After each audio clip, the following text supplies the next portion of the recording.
Ô Matheus, a gente não tem arte aqui com a minha cara não, pô? Cadê? Hã? Ah, meu, tem uma arte muito boa que eles fizeram, aí colocaram essa. Não que essa esteja feia, mas a outra tá muito melhor. Vamos ver se vai dar certo. Se der certo, você me avisa aí. É para esperar um pouquinho? Não vai dar certo?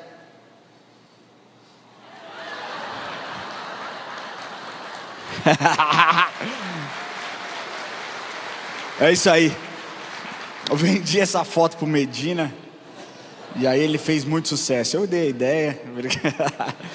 Mas brincadeiras à parte, eu oro para que essa onda de amor chamada Jesus Cristo toque o seu coração no dia de hoje. Que você seja inundado pela presença dEle, que você saia daqui realmente impactado com aquilo que Ele vai fazer. Claro que isso aqui é uma brincadeira, até porque eu não tenho o braço todo tatuado, mas o Espírito Santo é real e Ele está nesse lugar e Ele quer falar com cada um de vocês. Amém? Deixa eu te falar uma coisa. A vulnerabilidade dentro da casa do Senhor, ela se faz necessária. As pessoas muitas vezes chegam até aqui completamente travadas. Elas não se expressam, elas não esboçam nenhum tipo de reação. Mas eu quero te falar que quando, por exemplo, você vai a um hospital, você precisa ser vulnerável com quem te atende.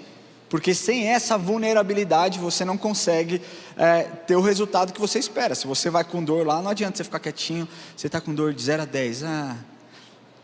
1. Você está morrendo de dor, cara. Você está com pedra no rim lá, se contorcendo, que é muito pior que dor do parto. E eu não tive nenhum nem outro, mas eu sei. Essa é boa, né? Mas você é vulnerável. Não é verdade? Você não tem que ser vulnerável. Você tem que ser vulnerável no hospital. E aqui nós somos um hospital de pessoas que precisam da cura nas nossas almas. Esse é um hospital, só vem para a igreja quem realmente precisa ser cuidado pelo Senhor. Amém? Você está aqui para isso. Não importa se é um check-up que você vai fazer no dia de hoje, não importa se é um procedimento um pouco mais profundo, mas eu quero te falar que a sua vulnerabilidade vai determinar a sua experiência com o Senhor. Porque assim, o nível da nossa expectativa, ela determina o nível da nossa experiência. Se você tem grandes expectativas para aquilo que Deus vai fazer, você sai daqui com níveis de experiências absurdos. A Bíblia comprova isso. A Bíblia mostra histórias de fato que aconteceram isso. E hoje eu quero te falar que se você se abrir, ser vulnerável na presença do Senhor, você vai ser inundado por essa onda de amor aqui. Amém? Eu queria começar lendo essa mensagem, o que está escrito no livro de 1 João capítulo 4, versículo 18. Você pode acompanhar comigo, se não, acompanha que hoje nós vamos passar por bastante texto, bastante escrito ali, então você pode acompanhar comigo aqui. Diz assim, esse provavelmente é um texto que você já conheça, que você já tenha ouvido falar, mas diz assim: no amor não há medo, antes o perfeito amor lança fora o medo, porque o medo envolve castigo, e quem tem medo não está aperfeiçoado no amor. A verdade é que o verdadeiro amor acaba com o medo, assim como a luz dissipa as trevas, acaba com as trevas. E nós precisamos entender que o medo, as dores que o medo pode causar em nós, elas são completamente fracas e passageiras quando comparadas ao infinito e imenso amor de Cristo por cada um de nós. Mas a verdade é que nós vivemos em um tempo onde as pessoas vivem com medo, não é verdade? Recentemente eu preguei aqui sobre Josué e até me assustei quando uma pessoa disse que não tinha medo, né? E a verdade é que todo mundo tem medo. Você pode ser a pessoa mais corajosa do mundo. Se um ladrão, alguém que for te machucar, apontar uma arma na sua cara, não tem como você ter medo, cara. Você não é super-herói, você não controla muitas vezes o seu sentimento, você vai ter medo. Isso é um fato. Para vocês terem noção, no ano de 2020, uma pesquisa realizada pela Universidade Federal de Minas Gerais, que contou com mais de 200 mil entrevistados. Preste atenção nesse número, é uma amostra absurda. Geralmente as pesquisas não são essa. Pesquisas de campanhas políticas geralmente tem... É brincadeira, eu ia fazer piada aqui, mas não vou não, né? Geralmente tem 5 pessoas e aí determinados institutos já dão que 70%. 5 pessoas não é uma amostra razoável para que você tenha uma resposta. Mas 200 mil pessoas é uma amostra e tanto. Essa entrevista realizada pela Universidade Federal de Minas Gerais apontou que o maior sentimento do brasileiro em 2020 era o medo. No ano seguinte, uma outra pesquisa realizada em março de 2021 pelo Instituto Bem-Estar, com parceria com a Knox, que é um instituto de pesquisa e inteligência, mostrou que 7 em cada 10 brasileiros estavam com medo acima do normal. Ou seja, 200 mil entrevistados no ano de 2020 disseram que o maior sentimento daquele ano era o medo. No ano seguinte, uma outra pesquisa mostrou que 7 a cada 10 brasileiros estavam com o medo acima do normal. Obviamente causado pela pandemia, por tudo que aconteceu, isso aflorou esse tipo de sentimento. Mas nós tivemos um tempo atrás aqui, uma doutora, que chama Rosana Alves, ela já veio aqui algumas vezes, e um dia eu assistindo uma live dela, perguntaram para ela qual situação, quais coisas as pessoas mais gostariam de vencer na vida. E a resposta dela foi o medo. Que a grande maioria das pessoas que passam com ela, com base em pesquisas, tem o desejo de vencer o medo. Mas preste bem atenção, o dicionário define medo como uma sensação de alerta de extrema importância para a sobrevivência da humanidade. Ou seja, o medo é uma emoção básica que deveria nos proteger, que deveria guardar os nossos corações, guardar a nossa vida contra qualquer coisa que pudesse nos colocar em uma situação de vulnerabilidade. O medo não deveria nos paralisar, deveria nos proteger. O problema é que muitas vezes nós damos um valor maior para o medo do que para o poder de Deus, muitas vezes, viver e se aperfeiçoar dentro de nós. Mas a verdade é que sem o medo não existe sobrevivência, não é verdade? Agora, sabendo de todas essas coisas, um tempo atrás eu fui pesquisar a respeito dos maiores medos da humanidade. E você pode, achar inúmeras pesquisas que falam sobre esse tema, mas um estudo feito por Napoleon Hill me chamou muito a atenção. Napoleon Hill, ele é um famoso escritor, nascido em 1883, e ele foi um dos assessores do presidente americano Franklin Roosevelt, e ele escreveu um livro muito famoso que os coaches usam muito hoje para falar a respeito de ganhos pessoais, de conquista, que é um livro chamado A Lei do Triunfo. Mas Napoleon Hill fez esse estudo e apontou quais eram os 6 maiores medos da humanidade. E eu vou listar para vocês aqui o que ele descobriu a respeito desses 6 maiores medos. Primeiro, medo da pobreza. Alguém aqui tem medo da pobreza? Pode levantar a mão. Lembra que eu falei de vulnerabilidade? É isso aí. Deixa eu falar, aqui a gente está no mesmo lugar. Você entendeu? Então não precisa ficar com vergonha de levantar a mão, não, tá tudo bem. É isso aí. Quem tem medo da pobreza? Grande parte. Medo da velhice. Quem tem medo da velhice? Grande parte. Medo da crítica. Medo de perder o amor de alguém, ou então medo da rejeição nos dias de hoje. Medo de doença e o medo da morte.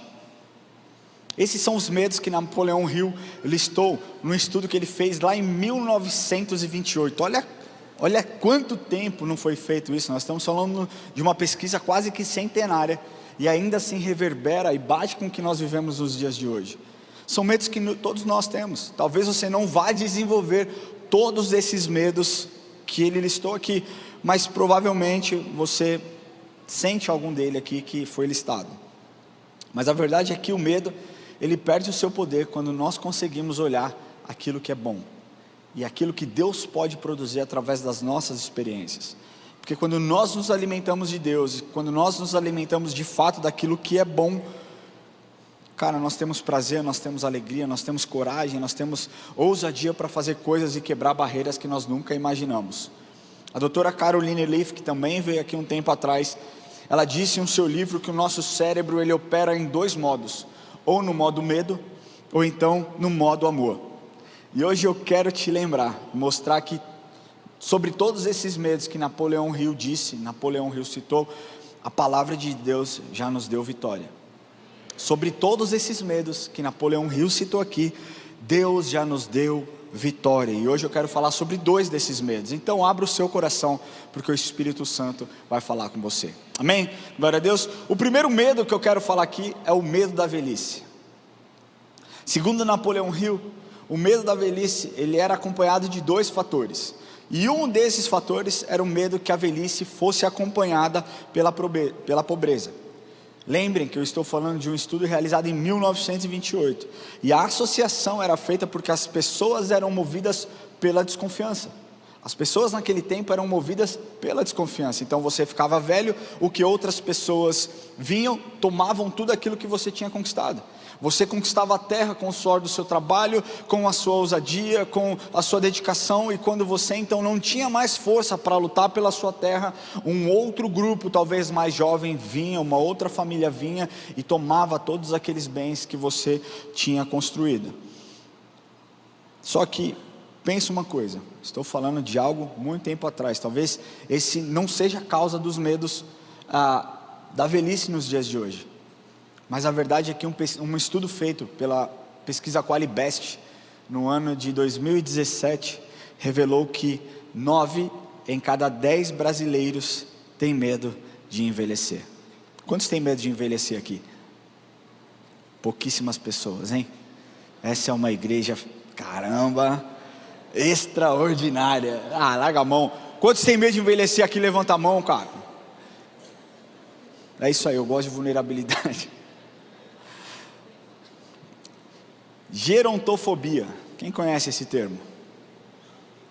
Gerontofobia é o nome de uma síndrome que define aversão ou medo patológico de pessoas idosas, ou então do envelhecimento, do processo de envelhecimento. É uma fobia que causa pessoas terem medo de pessoas idosas e medo do processo do envelhecimento.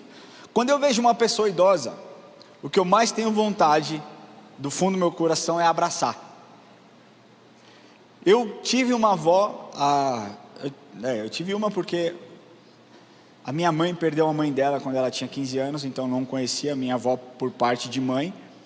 E a minha avó por parte de pai, eu tive bastante contato, mas ela era uma espanhola, bem brava. E eu amava ela. Mas espanhol não era muito afetivo, não é muito afetivo, não gosta muito de abraço. E eu lembro muitas vezes de estar ali, cara, sentado na mesa e ela fazendo tortilha pra gente. Eu amo tortilha, se alguém quiser fazer um dia pra mim, eu vou ficar amarradão, feliz. Porque desde que a minha avó faleceu, há mais de 10 anos atrás, eu nunca mais comi uma tortilha decente. Mas eu amo estar perto de pessoas idosas. Eu amo sentar e ouvir as histórias. Eu amo sentar e escutar o que essas pessoas conquistaram. Eu lembro de muitas vezes sentar ao lado do avô da Érica, o seu Aires, e perguntar para ele: como que era na sua época isso?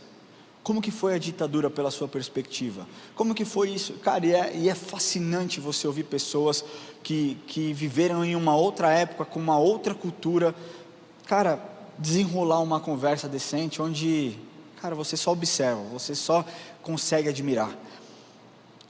E a verdade é que essa fobia, que tem afetado tantas pessoas, tem causado muita ansiedade nas pessoas. No geral, essas pessoas são acometidas por um processo de depressão, por um processo, de amargura, de dor, e é muito pesado, porque a perspectiva de quem tem medo desse processo de envelhecimento, ela é sempre negativa. Eu me imagino envelhecendo. Eu já estou com 37 anos, para muitos jovens, para outros também jovem, mas eu estou com 37 anos e eu fico me imaginando com 60 anos já. É lógico que eu sei que muitas coisas vão acontecer, mas eu fico pensando, cara, quando eu tiver 60 anos, o meu filho vai ter 30 e tantos, e eu vou ser provavelmente avô, e eu vou ser avô novo, e eu vou curtir os meus netos, e tudo aquilo que eu falo para o meu filho fazer que ele não faz, eu vou jogar na cara dele, e vou fazer com o meu neto. Não é para comer doce hoje. Pai, por favor, não dê doce para o meu filho hoje, vou encher ele de doce.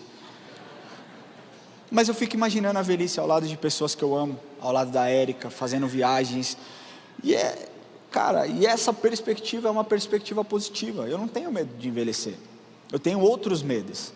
Eu tenho medo da doença, eu tenho medo da morte, eu não tenho, mas eu tenho medo de perder alguém que eu amo muito. São medos que eu tenho que controlar, mas o medo da velhice em si eu não tenho. Mas quem tem desenvolve um sentimento depressivo, porque nunca tem uma visão positiva daquilo que vai acontecer para frente. E na nossa sociedade é comum nós associarmos a velhice à doença, não é verdade? A perda de mobilidade, rugas e tudo mais. A verdade é que a hipervalorização da juventude contribui para que o preconceito contra a velhice aumente. Você pega campanhas de planos de saúde, ou então campanhas de qualquer outra coisa que envolva idoso, é sempre aquele idoso sarado, não é verdade? Com uma prancha embaixo do braço, com aquele sorriso maravilhoso, aquele cabelo branco à la Cláudio Duarte. É maravilhoso, você olha e você fala, meu, se eu chegar assim na minha velhice, eu tô lindo. Saúde. Aí você tem também as mulheres, que mostra aquela idosa que tem mais botox do que anos de vida. Tem tanto botox que quando sorri a perna levanta. É terrível, eu não sou contra botox, se você quer fazer, faz, mas existem pessoas que põem muito, fica parecendo patati ou patatá. E aí mostra, cara, a velhice como se isso fosse o ideal. Mas sabe que para mim é o ideal na velhice? Para mim velhice é retrato de sucesso. Não é retrato de uma beleza externa, mas é o retrato de um sucesso na vida, porque cá para nós, viver 70, 80, 90 anos no país que nós vivemos, na cultura que nós vivemos, na sociedade que nós vivemos, sem se desviar e sem parar no meio do caminho, é de uma grandeza enorme, é de algo realmente espetacular. Viver em um mundo como nós vivemos por mais de 70 anos é vitória. Se você tem mais de 60 anos, que eu acho que grande parte das pessoas aqui tem, você é um vitorioso. Você é um vitorioso. E glória a Deus pela sua vida. Olha o que Provérbios diz. Eu vou sair daqui sendo amado pelos idosos hoje. Estou feliz com isso. Pode me dar um abraço, pastor Cícero, que eu vou citar o senhor aqui, segura aí. Provérbios 16, 31 diz assim: o cabelo grisalho é a coroa de esplendor, e se obtém mediante uma vida justa. Em outras versões a gente pode ler: os cabelos brancos são uma coroa de honra que é encontrada no caminho da justiça. Olha que profundo isso que Salomão escreveu lá em Provérbios. Só que só se obtém uma coroa de esplendor ou de glória aquele que vive uma vida justa. E olha, presta atenção, entende-se uma vida justa, não uma vida perfeita, não alguém que nunca errou, não alguém que nunca escorregou, mas alguém que perseverou na corrida. Isso é alguém valoroso, isso é alguém perfeito, isso é alguém que buscou a perfeição. Sabe, talvez você não tenha o mesmo vigor físico que eu tenha, que o Lucas tenha, que pessoas mais jovens possam ter, mas você tem uma coisa que nós não temos: sabedoria. E o jovem precisa parar de ser arrogante. Presta atenção, jovem, porque tem um monte de gente que fica desonrando os pais aí. E eu não estou falando de jovem de 20 anos não, estou falando de homens de 40 anos, que fica desonrando o pai, desonrando a mãe, porque discorda. Deixa eu te falar uma coisa, a palavra de Deus diz em um dos 10 mandamentos, que honra o teu pai e a tua mãe, para que se prolongue os seus dias de vida na terra. Você quer viver bem, você quer viver bastante, honra o teu pai e a tua mãe. Ah, mas ele não merece, não importa, Deus não abriu para questionamento, Ele nunca perguntou: você acha, filho, que eu devo colocar isso na lei? Ele te consultou? Ele não consultou nem Moisés, vai consultar você, meu irmão? Não me consultou também não. Ele só diz: honra o teu pai e a tua mãe. E nós aqui achamos que chegamos e queremos mudar o mundo, como se nós fôssemos os detentores de todo o conhecimento. Deixa eu te falar, para chegar onde você chegou, muitas pedras foram quebradas. Para eu pisar nesse lugar aqui, muitas pedras foram quebradas. Eu hoje vivo um momento incrível, maravilhoso, mas eu reconheço que se não fosse homens e mulheres do Senhor quebrando pedras para que eu pisasse aqui, eu não conseguiria exercer o meu chamado como eu exerço. Então nós temos que honrar sim aqueles que vieram antes de nós, gerações que vieram antes de nós, e nós temos que olhar e desejar a sabedoria, porque muitas vezes nós não caímos nos erros, porque nós sentamos e falamos assim: Pedro, me conta um pouquinho a sua história, como você viveu essa situação? E aí ele conta para mim: Ramon, ó, na minha época aconteceu isso, eu vivi isso, eu sofri isso. Cara, ótimo, eu já sei que eu não posso seguir por esse caminho, que eu vou me machucar. Mas o jovem, ele é tão arrogante, ele é tão prepotente, ele é tão soberbo, que ele não escuta os conselhos daqueles que são mais velhos. Você quer crescer na vida, a palavra de Deus diz que na multidão de conselhos há sabedoria. Você vai buscar sabedoria com um youtuber de 20 anos, meu irmão? Cria vergonha na cara. Senta com uma pessoa mais velha, senta com seu avô, senta com seu pai, senta com seu tio, seja lá com pastores mais velhos e falem: me ensina o que eu devo fazer, como que eu devo agir, como que eu devo me portar diante dessa situação. Porque eles têm sabedoria. Você pode ter vigor, mas eles passaram por coisas que você nunca passou. Nós estamos no cristianismo em um lugar que nós chamamos de, é como se fosse uma curva, né? Uma curva de estabilidade. Existiu o crescimento do cristianismo dentro do Brasil, e nós estamos nessa curva de estabilidade. Se nós não fizermos algo, se não houver uma disrupção, que vai acontecer, que vai cair, porque tudo que sobe desce, meu irmão. Uma das formas que nós temos de não deixar cair aquilo que foi realizado lá atrás, é tendo humildade de ouvir aqueles que passaram e construíram toda uma história, e o legado que eles deixaram para nós, amém? Olha o que Isaías 46:4 diz: mesmo na sua velhice, quando tiverem cabelos brancos, sou eu, aquele que os sustentará. Eu os fiz e eu os levarei, eu os sustentarei e eu os salvarei. Para você que está na velhice e acha que nada mais pode ser feito, que você é um peso para outras pessoas, que não existe propósito mais na sua vida, eu quero ser a voz do Espírito, de falar que Deus não acabou a obra na sua vida ainda.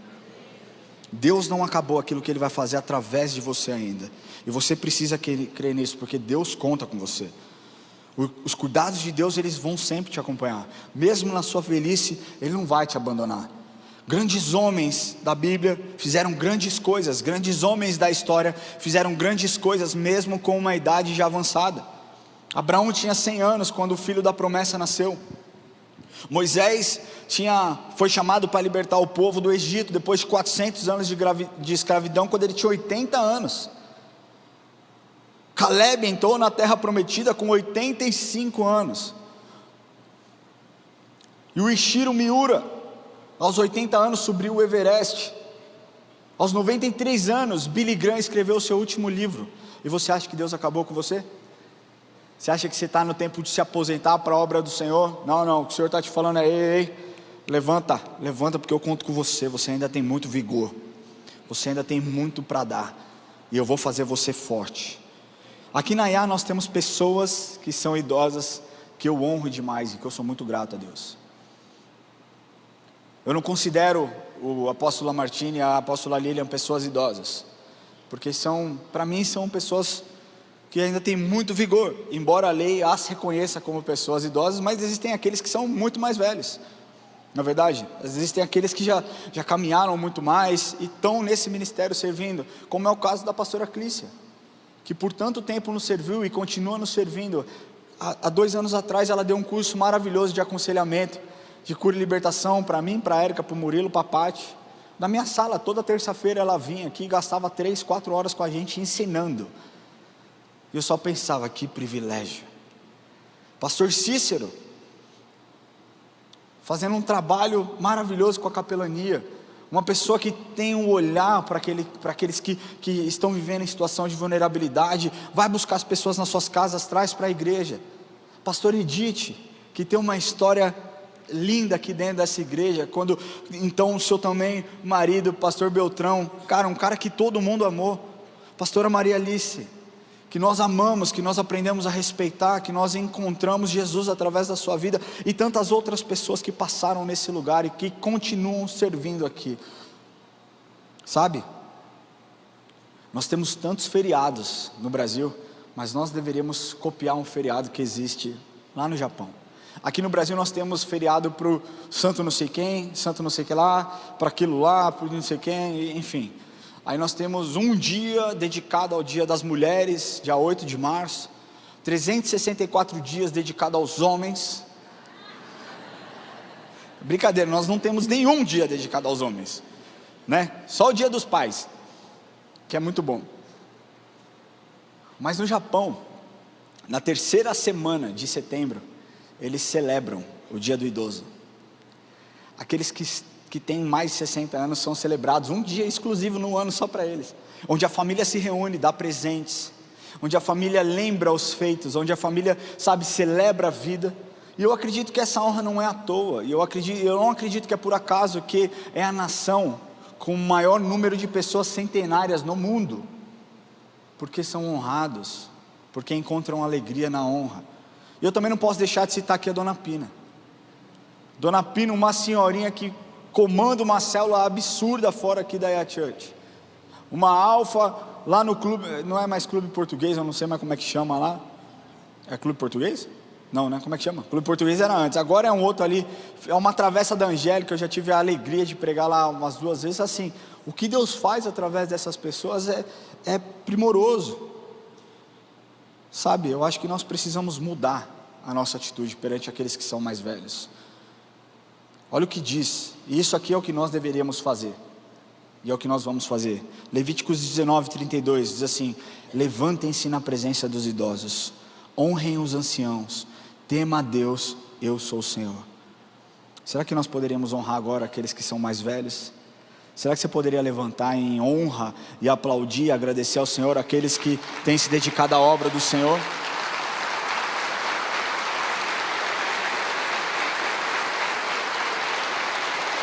Eu glorifico a Deus pela vida de vocês. Se hoje nós estamos aqui é porque Deus fez algo extraordinário através da vida de vocês. Se você está próximo a um idoso, dê um abraço nesse idoso aí, agradeça a vida dele, fala muito obrigado pelo seu serviço.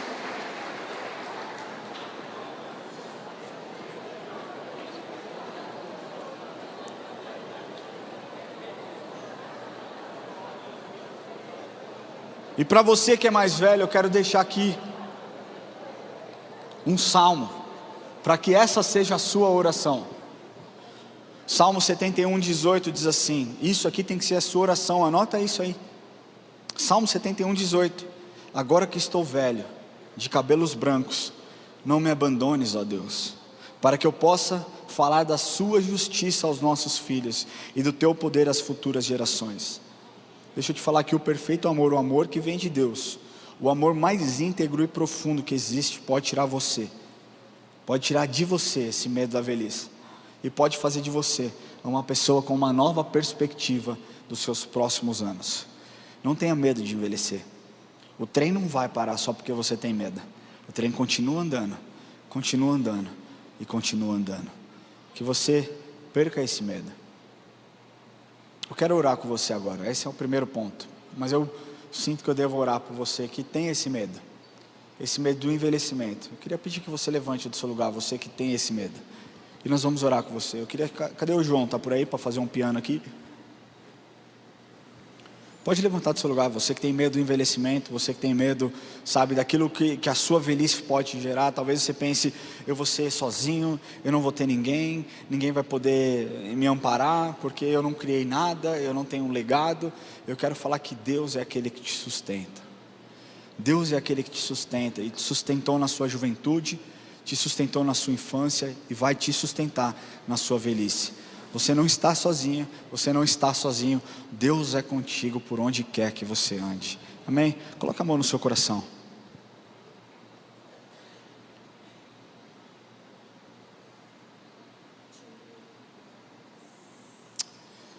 Senhor Deus, eu quero te pedir, Senhor,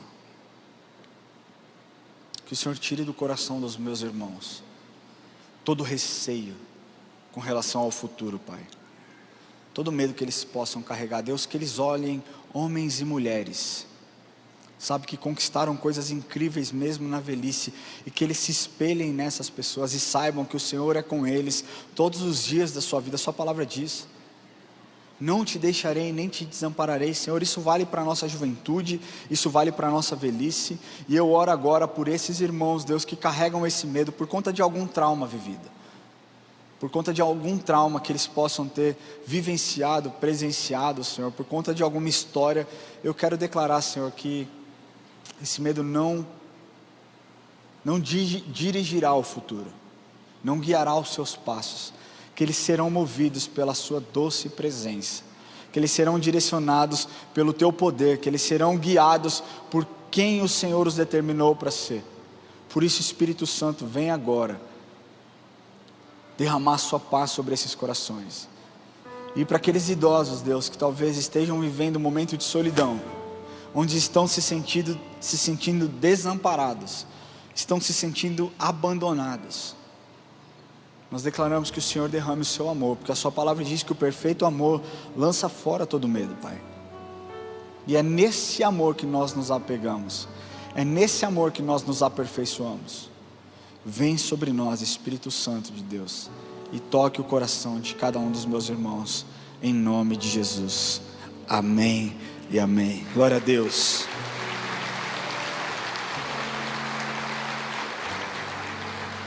Você pode sentar, nós vamos continuar. E o segundo maior medo, ou não necessariamente nessa ordem, mas o segundo medo que foi listado por Napoleão Hill, foi o medo da rejeição. Quem aqui tem medo de ser rejeitado? Só eu? Quem tem medo de ser rejeitado, levanta a mão bem alta aí. Quem tem medo de perder o amor de alguém? Segundo Napoleão Hill, esse é um dos maiores medos que a humanidade tem. O medo de perder alguém, o medo de ser rejeitado, de perder o amor de alguém. Mas vale lembrar que o ambiente onde essas pessoas viviam, a cultura era completamente diferente do que nos dias de hoje, não é verdade? Aquele sentimento que aquelas pessoas tinham, ela estava ligada diretamente a um tempo onde a poligamia estava crescendo na cultura, as coisas se tornavam normais, os divórcios aumentavam, a ascensão dos divórcios, e as mulheres e os homens eram abandonados constantemente. Então, não era incomum homens roubarem as mulheres uns dos outros. Então, ao mesmo tempo que um homem poderia ir à casa de alguém, tentar roubar a mulher, tentar barganhar, tentar dar uma ideia, levar a mulher embora, ele corria o risco de alguém estar na sua casa naquele momento fazendo o mesmo, e levando a sua mulher embora também. Isso gerou o quê? Um medo pesadíssimo, medo de ser rejeitado, medo, de ser abandonado. Hoje nós não podemos definir, a psicologia nem define mais como medo de perder o amor, mas o medo da rejeição. E esse é um medo muito real nos dias de hoje, porque hoje em dia a aceitação é fundamental para o ser humano. Tudo o que você faz buscando aceitação. Tudo aquilo que você faz buscando aceitação para que o seu relacionamento seja aprimorado. O ser humano quer ser aceito de qualquer jeito, especialmente em tempos de redes sociais, onde tudo que é postado é somente aquilo que é bom. Você já viu alguém depressivo postando em rede social?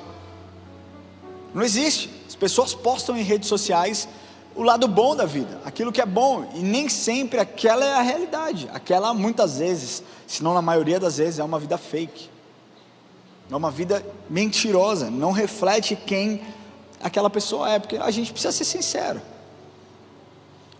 Ninguém tem uma vida que não tenha algum ponto de dificuldade. Eu posso perguntar para qualquer um aqui, cara, a sua vida é ótima, mas sempre vai ter alguma coisa que você gostaria que tivesse melhor.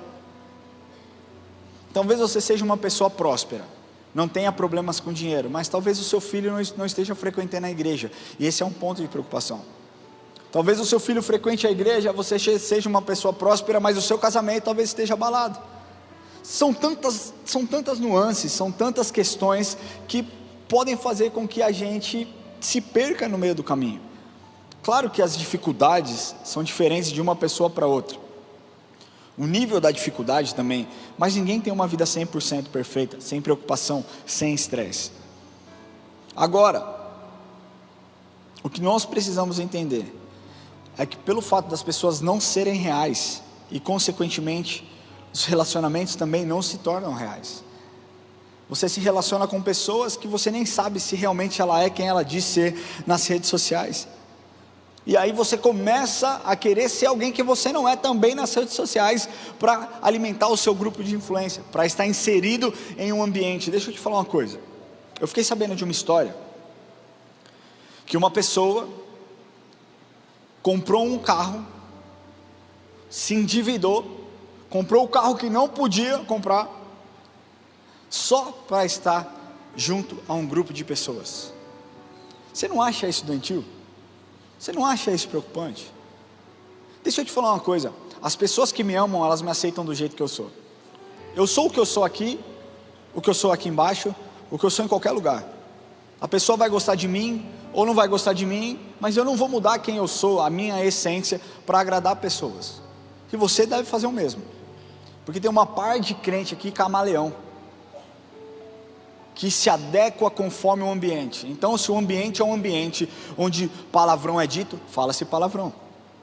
Se você está num ambiente onde falar de mulher é comum, fala-se de mulher. Se você está num ambiente onde Jesus é exaltado e existe aquele mover do Shaba, você vai se mover no Shaba. Deus quer que você seja uma pessoa só, meu querido. Se você é do Shaba, seja do Shaba no meio dos tradicionais, no meio dos pentecostais, onde quer que você esteja. É o que Deus espera de você. Agora, o sentimento de nós não sermos aceitos, ou então sermos excluídos, ele pode surgir nos mais diversos contextos. Ele pode surgir no ambiente profissional, no ambiente pessoal, no ambiente social, e esse medo é tão real, que ele pode afetar e desenvolver, até fazer com que pessoas desenvolvam doenças mentais e consequentemente atinja a qualidade de vida dessas pessoas. Sabe que uma pesquisa realizada nos Estados Unidos mostrou que a dor causada pela rejeição é exatamente a mesma dor que uma agressão física ou que uma doença pode acontecer. Porque quando nós somos feridos emocionalmente, nós reagimos de maneira similar a uma agressão física. Você já percebeu isso? Você já percebeu que palavras muitas vezes doem mais do que um soco na cara? Não é verdade? Às vezes as pessoas falam coisas que eu falo, mano, era melhor ter me dado um tapão. Agora não mais, mas olha que engraçado. Por vezes, quando eu mudei para os Estados Unidos, as pessoas tinham zero compaixão da minha pessoa. Eu era um cara que trabalhava muito, eu trabalhava como diretor comercial de uma empresa, então grande parte do meu mês eu passava viajando a trabalho, e poucas vezes eu tinha tempo, como eu tenho o tempo de hoje, de sentar, estudar e ler, e me dedicar, porque eu tinha um trabalho. Era como eu sustentava a minha casa, era como eu sustentava a minha família. E obviamente, quando você não tem tempo de se preparar como você deveria se preparar para algo, a qualidade da pregação, ela não era tudo isso. Mas eu me dedicava, cara, eu fazia tudo que eu podia, eu dava o meu melhor. Só que as pessoas eram impiedosas. Elas queriam que eu fosse um Lamartine da vida, uma pessoa que falasse hebraico fluentemente, que estudasse no grego. Isso me gerou muitas marcas, muitas marcas. Quando eu voltei dos Estados Unidos, que aí nem todo mundo sabe, mas eu abri mão do meu trabalho. Não foi que eu fui mandado embora, não foi que eu não tinha uma outra opção. Foi no meu melhor momento profissional, onde eu estava melhor, onde eu ganhava muito bem. Eu senti Deus me direcionando, eu abri mão de tudo aquilo que eu tinha, de tudo aquilo que eu poderia conquistar, para servir a Deus. E eu mudei com a Érica e com o Enzo era pequenininho, para os Estados Unidos para estudar inglês e consequentemente após fazer um curso de teologia. E foi o que eu fiz. Quando eu voltei, eu tive algumas oportunidades. E aí você pensa, um jovem apaixonado por Jesus. Eu ainda era jovem. Eu sou jovem ainda. Mas eu tinha 30 anos quando eu voltei. Era mais ou menos isso, né? 31 anos quando eu voltei. Eu fiquei quase 3 anos e meio ali estudando, cara, e me enchendo das coisas de Deus. O meu tempo de estudo para Deus era das 8 da manhã às 4 da tarde, todos os dias. Eu tinha muito tempo.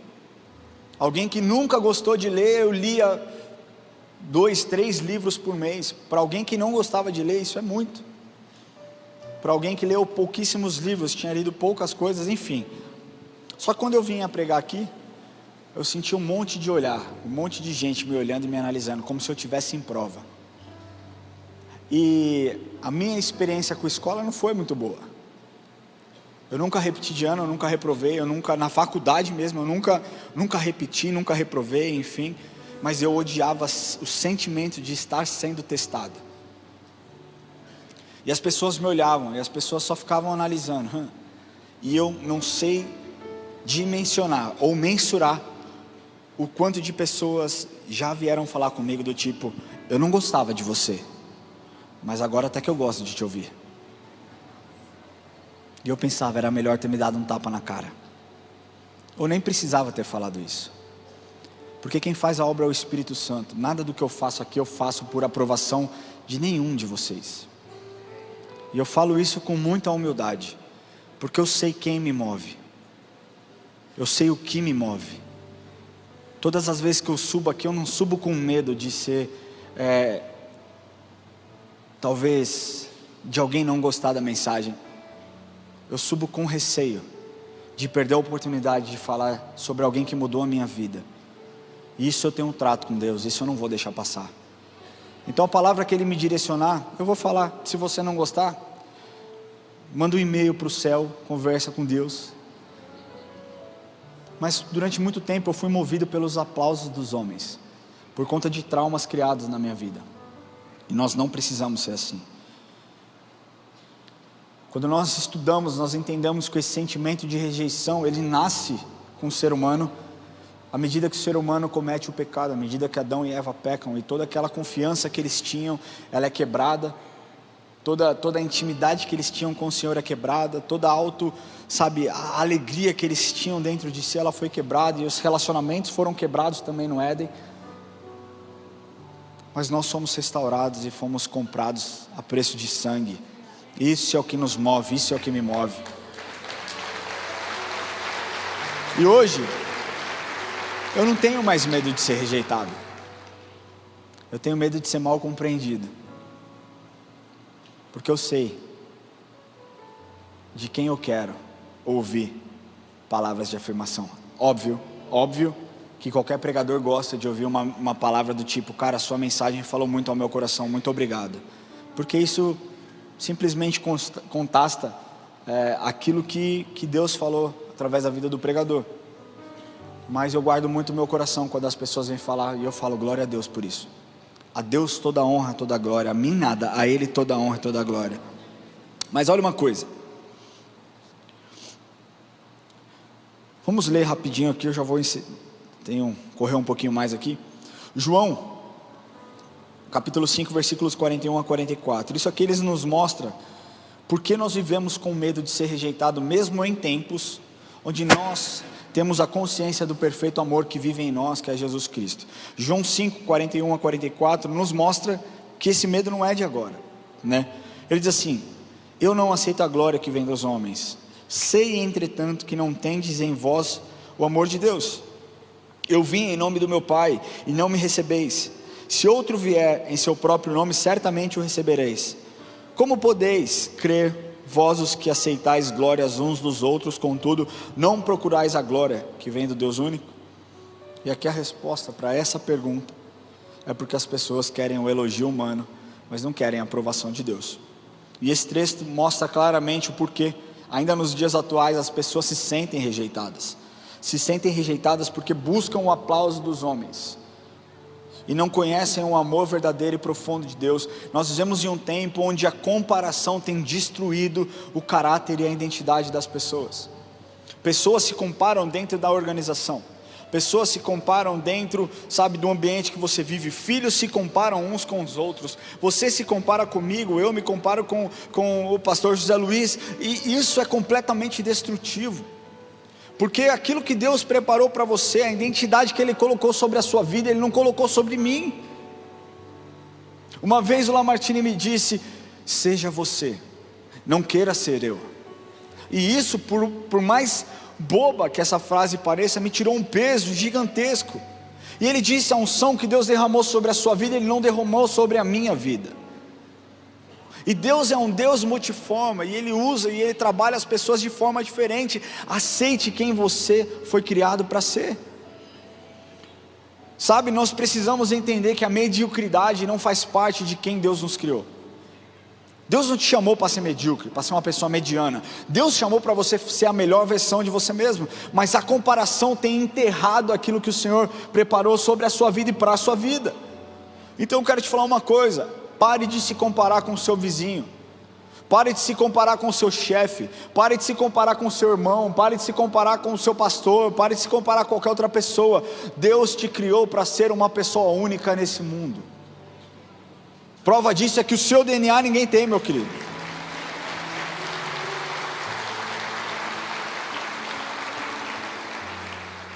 Sabe, a humanidade ela é tão cruel que ela só avalia o resultado. Então a atitude talvez que você tenha tomado por conta dessa comparação, querendo ser melhor, só piora. Mas quando nós deixamos de querer agradar os homens, de querer aceitação, e buscamos fazer aquilo que Deus espera que façamos, nós temos a aceitação dele, e essa é a melhor aceitação, e o amor dele, e consequentemente uma mudança radical nos nossos sentimentos. E quando você entende que o perfeito amor habita em você, você não continua sendo um escravo do medo. Você já percebeu como uma pessoa que se sente amada se torna uma pessoa mais confiante? Quem já fez essa leitura? De alguém amado, como essa pessoa se torna confiante? Uma vez eu fui fazer um passeio de navio com o Enzo, com a Érica, meu pai foi junto. E naquele navio tinha uns brinquedinhos. Eu já contei. O pai, quem é pai único aqui? Pai único de filho único, na verdade. A gente não tem maturidade. A mulher tem, o homem não. Eu já contei para vocês o dia que uma criança mordeu o Enzo, eu mandei o Enzo morder de volta. Não contei? Ele tinha 1 ano e 3 meses. Essa viagem ele era um pouquinho mais velho. Aí você pensa, o pai amadureceu em 1 ano. Não, piorou. Escuta, eu fui nessa viagem, e aí tinha uma parte de brinquedos de crianças, né? O Nemo, cuspe água, e eu, olha que legal. E o Enzo queria chegar perto, e tinha uma menina, uma loirinha endemoniada, que não deixava ele chegar perto.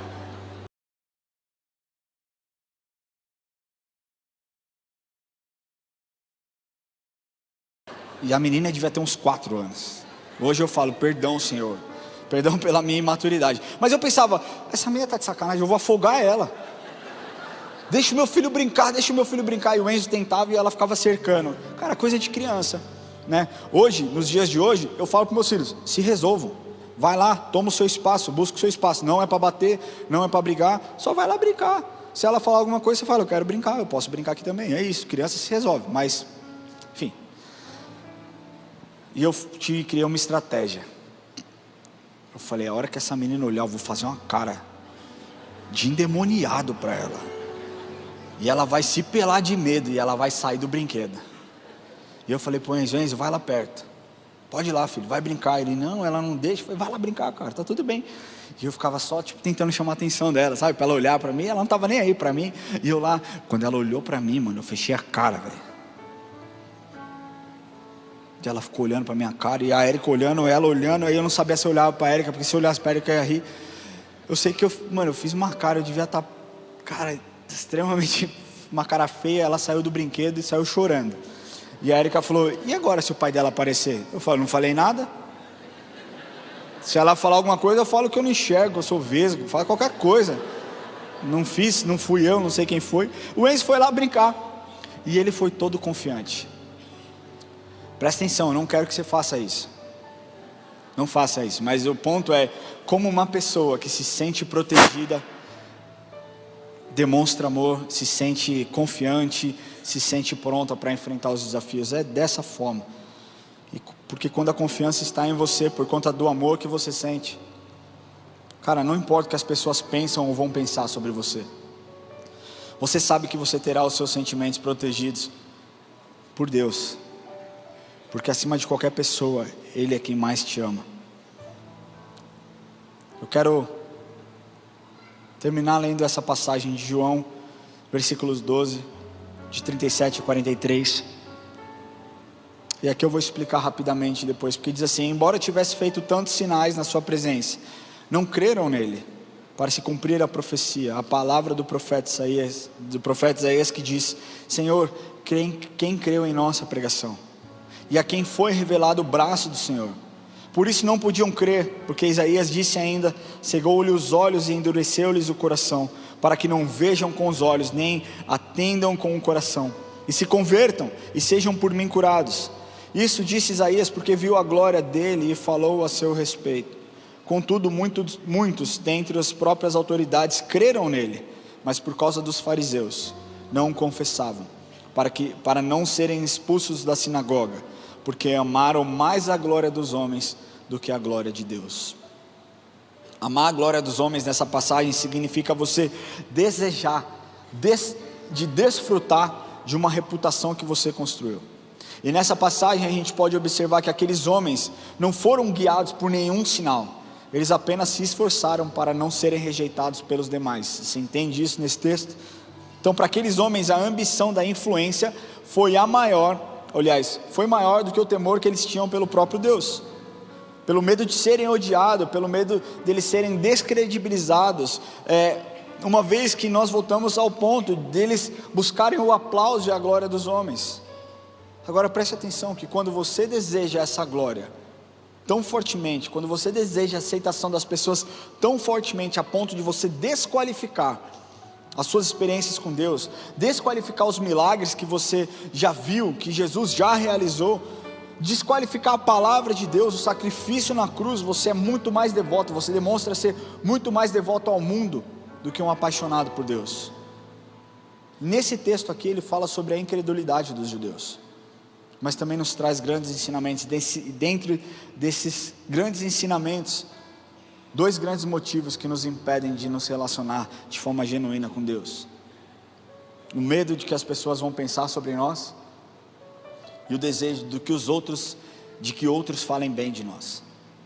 É por isso que existem tantas pessoas com medo de serem rejeitadas, porque querem que pessoas pensem bem dela a qualquer preço.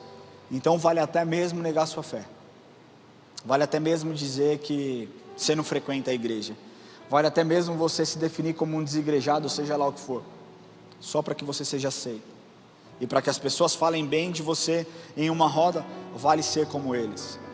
Mas eu quero te falar que Deus te chamou para ser o sal da terra e a luz do mundo. Deus não te chamou para ser igual, Deus te chamou para ser diferente, meu querido. Deus não te chamou para que você se amolde à cultura, mas Deus te chamou para que você transforme a cultura através da palavra de Deus. Foi para isso que você foi chamado. Agora, como que nós vencemos esse medo da rejeição? Eu quero dar rapidamente três pontos chaves que nós vamos fechar essa mensagem. Como que nós vencemos o medo dessa rejeição? Primeiro, aceitando que Ele nunca te rejeitou. Deus nunca te rejeitou. Não importa o pecado que você teve, não importa o que você cometeu, não importa o seu passado, você nunca foi rejeitado por Deus. João 8, versículo 35 a 37 diz assim: declarou-lhe pois Jesus: eu sou o pão da vida, o que vem a mim jamais terá fome, o que crê em mim jamais terá sede. Porém eu já vos disse que embora me tenhas visto, não credes. Todo aquele que o Pai me dá, esse virá a mim, e o que vem a mim de modo nenhum lançarei fora. Você nunca vai ser rejeitado ao Senhor, você nunca vai ser rejeitado pelo Senhor. Você pode até ser rejeitado pelas pessoas por conta das suas escolhas, mas por Deus você nunca vai ser rejeitado. Ele sempre vai estar de braços abertos te esperando, independente do erro que você cometa. Há sempre reconciliação. Cruz é sinal de reconciliação, Jesus é sinal de reconciliação. O segundo ponto é que Ele entende a sua dor. Muitas pessoas falam: mas Jesus não faz ideia do que eu tenho vivido. Meu querido, Ele veio do céu, se despiu de toda a sua divindade, sofreu, foi rejeitado, foi humilhado, foi tentado, e você quer falar que Ele não te entende? Ele te entende muito melhor do que você possa imaginar. Ele era desprezado e o mais rejeitado entre os homens, homem de dores, e que sabe o que é padecer, e como um de quem os homens escondem o rosto, era desprezado, e dele não fizeram caso. Ele também foi rejeitado. E por incrível que pareça, mesmo sabendo da história, ainda nos dias de hoje, incontáveis pessoas continuam rejeitando, mesmo dentro das igrejas.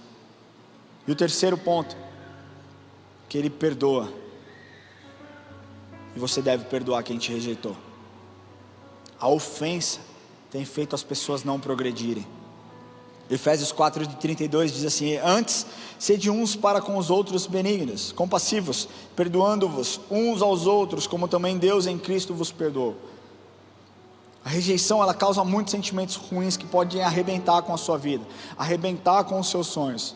Pessoas erram porque na maioria das vezes não conhecem o verdadeiro amor. Um dia eu pregando aqui disse que pessoas machucadas machucam pessoas. Você já reparou que quando você está machucado, você machuca pessoas? Você já percebeu um cachorro que foi agredido e está acuado com muitas dores, que fica no canto completamente acuado? Quando alguém tenta chegar perto para pegá-lo, para cuidá-lo, ele está completamente agressivo e ele quer machucar as outras pessoas. Por quê? Porque ele entende que as pessoas fizeram mal e vão continuar fazendo mal. Eu quero falar que essa não é a sua história. Não é a sua história. Você precisa liberar o perdão para aqueles que te machucaram, que te ofenderam, que te rejeitaram, porque o perdão sara a dor, e o amor de Deus cura a ferida da sua alma. E eu quero concluir esse ponto, dizendo que a rejeição, ela pode ter te tornado uma pessoa amarga, insegura, que não consegue ter compaixão e empatia, uma pessoa que tem mais machucado as outras pessoas do que qualquer outra coisa. O que eu quero que você entenda é que você foi criado para se sentir amado, mas você foi criado para amar também. E essa é a essência de Deus. A essência de Deus é o amor. Se nós fomos criados à sua imagem e semelhança, a essência que é dele está em nós. E o propósito do amor do Senhor, o amor do Senhor tem um propósito, é encontrar o seu coração. E o propósito do amor que Deus derramou sobre a sua vida para que você tenha com os outros, é levar Jesus através desse amor que você recebeu. E eu quero te falar que da mesma forma, como eu disse recentemente, que a essência de um suco de laranja é a laranja, a essência do ser humano pleno é o amor. Seu amor, ele não depende da aceitação dos homens, mas de entender quem você é nele. O amor que a humanidade busca é a aceitação dos homens, mas a aceitação que o homem precisa é o amor de Deus. É o amor de Deus. Eu queria pedir que você feche seus olhos.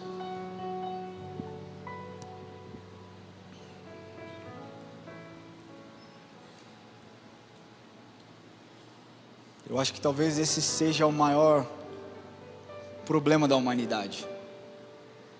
Experiências ruins que fazem com que as pessoas se afastem da presença de Deus, não queiram com que Deus se aproxime, já foram rejeitadas e transferem para Deus toda a mágoa, todo o machucado que homens comuns, humanos, carnais, pessoas normais causaram nessas pessoas. Mas eu quero te falar que Jesus veio trazer esperança aos rejeitados, porque o pecado nos afasta de Deus, mas o sacrifício que Jesus fez naquela cruz nos une a Ele novamente. Quando você se arrepende dos seus pecados e crê em Jesus, Ele promete que estará com você para sempre. Você nunca mais estará sozinho, mesmo quando outras pessoas te rejeitarem, Ele sempre estará com você. Romanos 8, 38, 39 diz assim: porque eu estou bem certo que nem a morte, nem a vida, nem os anjos, nem os principados, nem as coisas do presente, nem do porvir, nem os poderes, nem a altura, nem a profundidade, nem qualquer outra criatura poderá separar-nos do amor de Deus que está em Cristo Jesus. Esse é quem Ele é. E talvez você nunca tenha entregue o seu coração para Ele. Talvez você nunca tenha falado para Ele o quanto você deseja ser curado.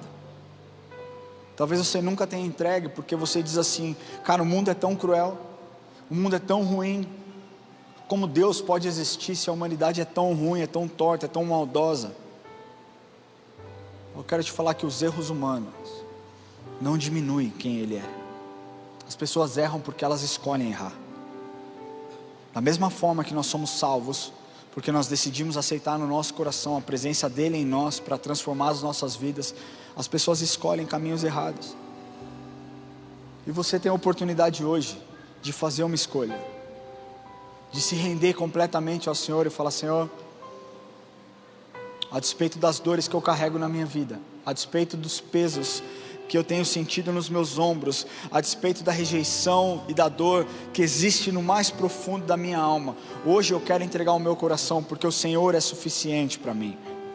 E eu quero te falar que quando você entrega o seu caminho ao Senhor, não é que você nunca mais vai ter decepção com pessoas, mas você é tão pleno de um amor que, cara, que excede todo entendimento, de uma paz que excede todo entendimento, de uma alegria que excede todo entendimento, que as pessoas vão continuar errando, mas você continua se sentindo amado e amparado por Jesus. Quero te falar que se você entrou nesse lugar aqui, é porque Ele quer hoje te encobrir com essa onda de amor, que submerge todos os medos que nós carregamos. Ele está nesse lugar, e Ele quer se encontrar com você hoje. Ele morreu por você, Ele se importa com você, Ele quer o seu coração. A palavra de Deus diz que não fomos nós que nos achegamos a Ele, mas Ele se achegou a nós. E hoje é o tempo de você estar vulnerável, se expor na presença dEle, abrir o seu coração e falar: Senhor, meu coração está aqui, toma a minha vida. Não é uma religião, não é um convite para uma religião, é um convite para um relacionamento verdadeiro que Ele deseja ter com você. Existe alguém que deseja entregar o coração para Jesus nessa noite, nessa manhã, perdão? Levante a sua mão onde você estiver e nós vamos orar com você. Glória a Deus pela sua vida. Existe mais alguém que deseja entregar o coração para Jesus? Fique com a sua mão levantada para que nós possamos te enxergar. Glória a Deus pela sua vida, glória a Deus pela sua vida. Eu queria pedir que você fique em pé onde você estiver. Nós vamos orar com você, não tenha vergonha. Glória a Deus pela sua vida, jovem. Glória a Deus. Fique em pé onde você estiver, porque é sobre isso. Sabe, os nossos medos, eles são aperfeiçoados no amor do Senhor. Sabe, coragem não é a ausência do medo, é persistir mesmo que o medo apareça. Você persiste, e você luta, e você continua combatendo o sentimento que existe em você. E Jesus quer ser essa força que talvez você não tenha, para vencer os medos que você tem vivido. Jesus é essa força, Ele é o nosso escudo, Ele é a nossa fortaleza, Ele é a nossa rocha, Ele é quem nos faz forte. Eu quero pedir que você que levantou a sua mão para entregar o seu coração a Jesus, saia do seu lugar e venha aqui à frente e nós vamos orar junto.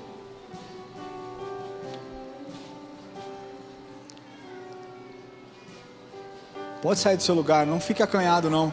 Hoje nós falamos sobre vulnerabilidade, hoje nós falamos sobre abrir o nosso coração. Hoje nós falamos sobre o nível da nossa expectativa, determinar o nível da nossa experiência. Hoje é o dia de você experimentar algo sobrenatural que vem do Senhor.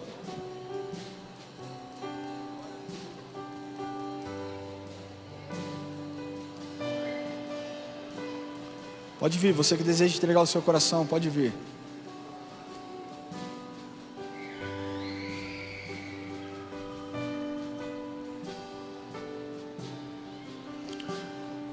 Família, não tenha pressa de sair da presença de Deus não.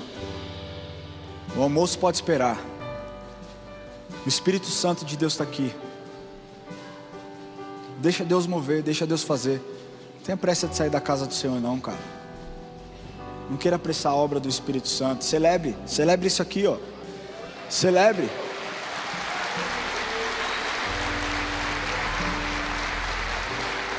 A palavra de Deus diz que quando uma vida se entrega à festa, nós estamos em festa, vamos celebrar com os nossos irmãos, amém? Glória a Deus. Eu quero orar com você, e se você está nos assistindo online e também deseja fazer essa oração, escaneie esse QR Code que está aparecendo na sua tela para que você fale conosco. Coloque a mão no seu coração e diga assim: Senhor Jesus, eu confesso o Senhor como o meu Senhor e o meu Salvador. Eu peço, Jesus, que o Senhor perdoe os meus pecados, que o Senhor escreva o meu nome no livro da vida. Me ajuda, Espírito Santo, a lidar com os meus medos. Mova, Senhor, o seu favor sobre a minha vida. Se revele a mim, Jesus. Escreva o meu nome no livro da vida, em nome de Jesus, amém, amém. Glória a Deus. Eu queria pedir que vocês sigam a equipe de consolidação. Nós vamos fazer uma oração individual com vocês. Ninguém vai pedir nada, fiquem em paz. Só ir lá, vocês vão receber uma oração e vai ser grande bênção. Amém? Eu queria orar com você que talvez tem entrado aqui completamente machucado pela rejeição causada por outras pessoas. Queria orar com você, queria pedir que você fique em pé onde você estiver.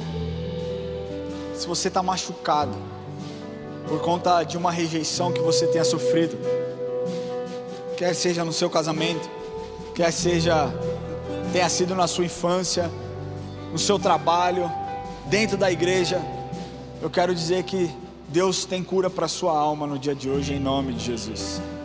Deus tem cura para a sua alma no dia de hoje, em nome de Jesus. Eu quero pedir para você ser um pouquinho mais vulnerável, que você saia do seu lugar e venha aqui à frente. E nós vamos orar. Nós temos um grupo de pastores aqui que vão impor as mãos sobre vocês, que vão ministrar a cura do Senhor sobre a vida de vocês, que vão ministrar que esse perfeito amor inundará os seus corações, inundará as suas vidas, que vocês serão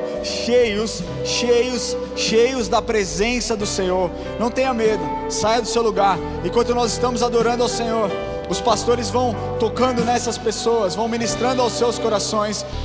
Nós vivemos num tempo de muita clareza a respeito da instabilidade das coisas desse mundo. A pandemia terminou faz só 3 anos e pouco. E a pandemia veio para trazer clareza da instabilidade do ser humano, do físico. Nós vivemos um tempo onde os divórcios e os términos de relacionamento são normais. E isso traz clareza da instabilidade do amor do homem. Nós vivemos um tempo de uma epidemia de doenças na saúde mental. E isso traz clareza a respeito da instabilidade do ser humano em ser feliz, ter paz e ter controle sobre suas próprias emoções.